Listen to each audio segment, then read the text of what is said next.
پناگاہ کی بلند چوٹی سے وہ لوگ اترے جنہوں نے تاریخ کی کٹھن راتوں میں چراغ جلائے تھے۔ ان کے دل عبادت کی خاموشی میں پختہ ہو چکے تھے، مگر آج وہ سناٹا بھی بے چین دکھائی دیتا ہے، جیسے زمین کسی بھاری راز کے بوجھ تلے دبی ہو، اور آسمان کچھ ایسا جانتا ہو جو ابھی ظاہر نہیں ہوا۔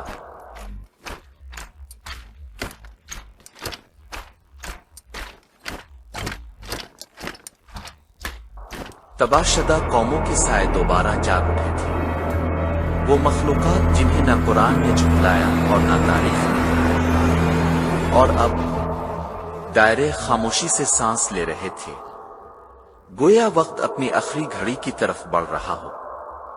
زمین کی خاموشی میں موت کی باغ ہے، وہی مہک جو کبھی عاد سمود اور فرعون کی وادیوں میں پھیلی تھی۔ ہر طرف فنا کی خاموش آہٹ ہے جو بند آنکھوں کو جگانے آئی ہے، جیسے پرانے زمانے کی دعاؤں نے جواب پایا۔ آسمانی ہوائیں اتری، لاشوں سے زمین کا بوجھ ہٹا دی اور ظلم کی باقیات کو ختم کر دی۔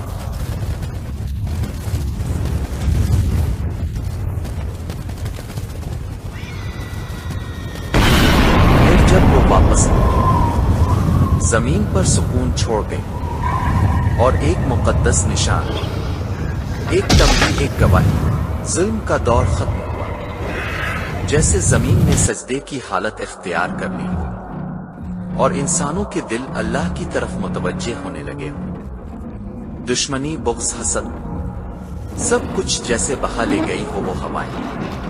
امن کا دور ابھر رہا تھا، انسانیت ایک نئی فجر کی طرف بڑھنے لگی، فجر ایمان، فجر اطاعت، فجر آخرت۔ لیکن وقت کی ایک سنت ہے، قائدین رخصت ہو جاتے ہیں، ان کے دلوں کی روشنی ستاروں کی مانند بجھنے لگتی ہے۔ وہ جو روشنی دکھاتے تھے، وہ جو سچائی کی حفاظت کرتے تھے، آہستہ آہستہ وقت کی دھند میں گم ہو گئے، اور انسان وہی انسان رہتا ہے۔ خواہشات پلٹتی ہے، فطرت پھر مڑ جاتی ہے۔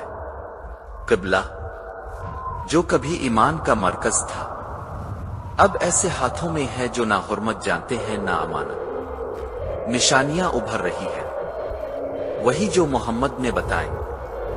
وقت سمجھ جائے گا، جھوٹ عام ہوگا، علم اٹھا لیا جائے گا، اور سور پھونکنے والا تیار کھڑا ہوگا۔ ایک بوڑھا شخص خاموشی میں، تنہائی میں، قبلہ کی طرف رخ کیے کھڑا ہے۔ اس کے دل میں خوف خدا ہے، اس کی زبان پر اے لبیک ہے، اور اس کی روح رخصتی کے لیے تیار۔